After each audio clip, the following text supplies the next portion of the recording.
A piecewise-defined function is a function defined by two or more equations. Each piece of the function applies to a different part of the domain. So this is what it looks like. It says something like f of x equals x minus 2 if the x is less than or equal to 0, and 2x plus 1 if the x is greater than 0. So this is giving you essentially two equations with specific domains for each one. So in this one, the expression x minus 2 represents the value of f when x is less than or equal to 0. The expression 2x plus 1 represents the value of x when x is greater than 0. So this is what it would look like on a graph. I've got that linear function over here. That's the same as y equals x minus 2, but it's only graphed to the left of the y-axis, where the x's are less than or equal to 0. The other piece is the linear function y equals 2x plus 1, and that one's only graphed to the right of the y-axis, where the x's are positive. Okay, so now we have some guided practice. We're actually going to be drawing the graphs of these. You can draw these in this document by double-clicking on this image. This is an image here, so you can double-click on it, and then it gives you some information over here about how you can use the line tool to draw. I'm just going to draw on the screen here. So we're going to graph the function 3x plus 2, y equals 3x plus 2. That one has a slope of 3 and a y-intercept of 2. So I'm going to go to 2, and then I'm going to go up 3, 1, 2, 3, and over 1, and up 3 and over 1.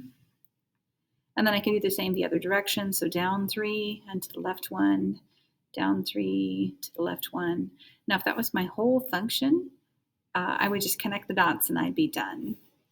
But now I need to restrict the domain. This says I only want to use x values from -1 to +2. And I'm going to include the -1 in the domain, but not the +2. So at 2, an x value of 2.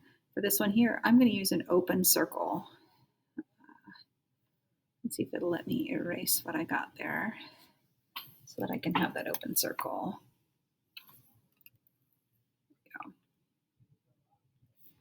Okay, so open circle here. Okay, and then at x is -1, that would be this point right here, and that one's going to be a solid dot. So this other dot that is outside of the domain that's allowed for this one is just going to be deleted. So now I'll connect those dots. I'm only going to connect them from the two endpoints that I have there. And it is a linear function, so I'm just connecting them with a straight line. As straight as I can make it on here anyway. Okay, for my other one, we're going to graph the function y equals -x plus 8.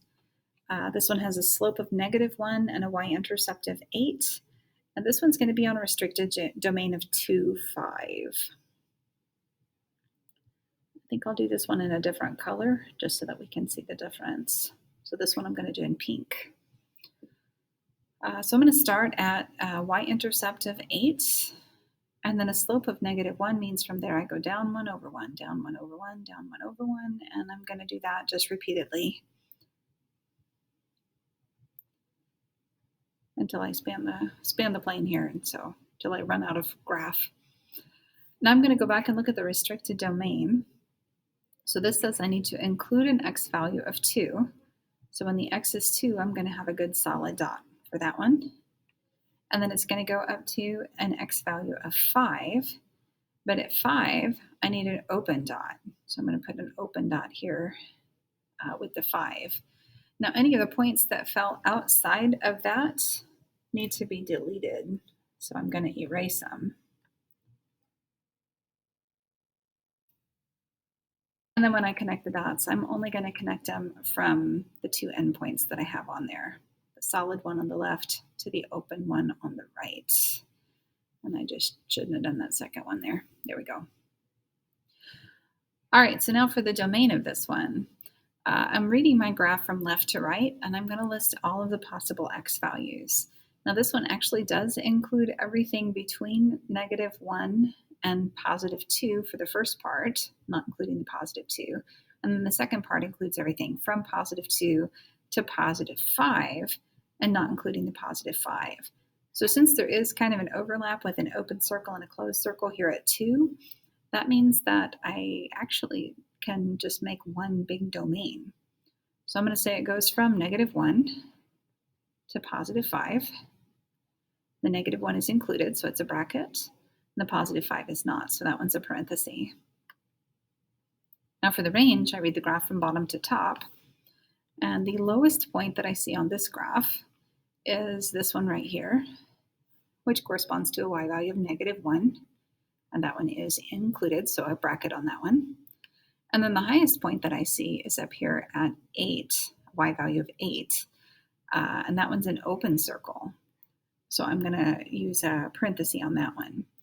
All of the y values for the other piece of this graph are contained within this range already. So I don't need to do anything extra for this other piece. I've already got all of the y values here. These would be everything from 3 to 6. They're already contained within this interval.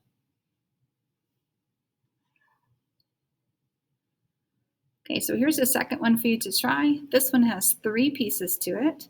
If you feel pretty good about this so far, you could go ahead and pause the video and give this one a try. All right, so for this one, the first piece of the graph is for all x's that are less than 1. And that was drawn over here. It's a slope of 2, y-intercept of 0. The second piece says that the y value is 4 if the x value is 1. So that's actually just a single point, just 1, 4. And the third piece has a y-intercept of 5 and a slope of 1, and that one's only for x values that are greater than 1. So that's this third piece over here. Now for the domain of this one, this actually includes everything to the left and everything to the right. And then the only place where there might have been a problem is here at 1. But an x value of 1 is actually included because of this one solid dot there in the middle. So the domain on this one is actually all real numbers. So -infinity to infinity, with parentheses, of course. Now for the range, it goes down forever and it goes up forever, but then there's kind of a gap here in the middle. So we need to account for that when we give the range. So I would say it's from -infinity to 2. Parentheses on both of those, because at this dot right here, this y value of 2, it is an open dot. Then there's a gap, and then we have a y value of 4. Since that's just a singular value, I'm going to use those curl braces like we talked about before. And then there's a third piece that uses y values from 6 all the way up forever. So that third piece would be 6 to infinity. Infinity, of course, is a parenthesis. The 6 is an open dot associated with that one, so that one's going to be a parenthesis also.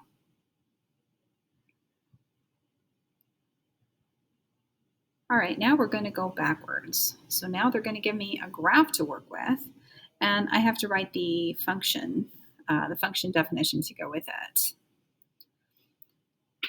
So for this one, I'm going to pick a different color again. I'm going to go black because there's lots of colors all over this thing. So this says f of x equals. It does tell me that there are 3 parts to this piecewise-defined function. The first piece over here is a linear piece, and so I'm going to write the equation for that one. I'm going to do this thinking about transformations because that kind of makes things easier. You'd be familiar with this as talking about it in point-slope form. So I'm going to use this point right here, this open point here. The coordinates of that point are -3, -4. Now when I write this in point-slope form, I'm going to say y minus the y value. So that'd be y minus -4, which is y plus 4. And then I would have the slope, and I can count the slope off of this one. That's a slope of +1. And then I would have x, and then minus the x value of that point. So minus the -3 would be the same as x plus 3. Now to get this to where I can write it in my blue box up here, I would need to get the y alone. So I would have to subtract 4 from both sides. So on this would say y equals 1 times x plus 3 and then minus 4. Now the 1 for the slope there really isn't necessary, so I'm not going to write it. I'm just going to write x plus 3 minus 4. After that, I have to give the domain restriction for that little piece of the graph. So that would be for only x's that are less than -3. The second piece of this graph is an absolute value function. So the equation for that one has these two vertical bars like this. And if it is translated left to right at all, then I would have an x minus something or an x plus something in there. This one is not translated left or right, but it is translated down 2 units. So outside the bars, I'm going to have a -2. And once again, I do need to give the domain restrictions for that little piece of the graph there. So this only includes x's between -3 and +3, with the -3 included. So this would be -3 less than or equal to x less than +3. And the final piece of the graph, this third piece here, is just a horizontal line. So that would be a constant function. So that's just y equals, and then whatever the y value is for all of the points on that line. That would be a 4. And then once again, I do need to give the domain restrictions for that one. So that's only between +3 and +10. And I've got solid dots on either end, so it's going to be included for both of those.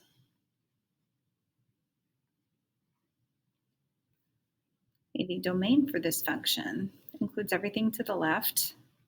It includes everything between -3 and 3. And then it includes everything from 3 to 10. So this would actually be from -infinity to +10, and including all x values in between. A parenthesis on the infinity, bracket on the 10 because it is solid. For the range, it goes down forever, so I'm going to start with -infinity. This piece only goes up to a -4 for the y value. So I'm going to say comma -4, and that's a parenthesis.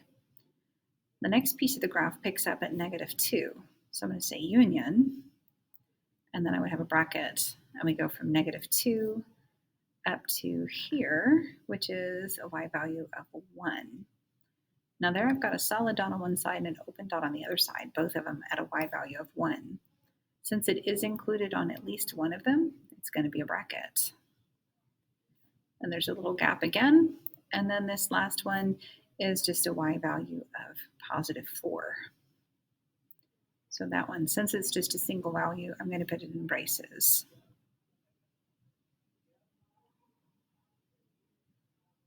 Okay, one more of those, so this is a good place to pause and try this one, and then come back and see how you did. Well, there was a mistake on this one, but I fixed it. I fixed it on the one that I'm posting for you as well. So I moved a point. Anyhow, the first piece is absolute value, and it is shifted 5 units to the left and reflected over the x-axis. That one's only good for x values that are less than 0. The second one is this dot that's hanging out on the end. That one's a y value of 2, and that's only if x is 8. The third piece of this is a linear function. It's got a slope of 1/2 that I could read off the graph there. And I could just write this as 1/2 x. That would have been okay. But I decided to do this using transformations just to show you another example of that. So this should be 3.5. There we go. Okay, so I said 1/2, and then I used the point here to the right 7 and up 3.5 in order to write the equation for that one. Okay, the domain for this one is everything from -infinity to 7, and that should have been a bracket actually on 7. And then it also includes an x value of 8, so that one's listed as a discrete point there. For the range, it's everything from -infinity to +3.5, and the 3.5 does have a bracket on it.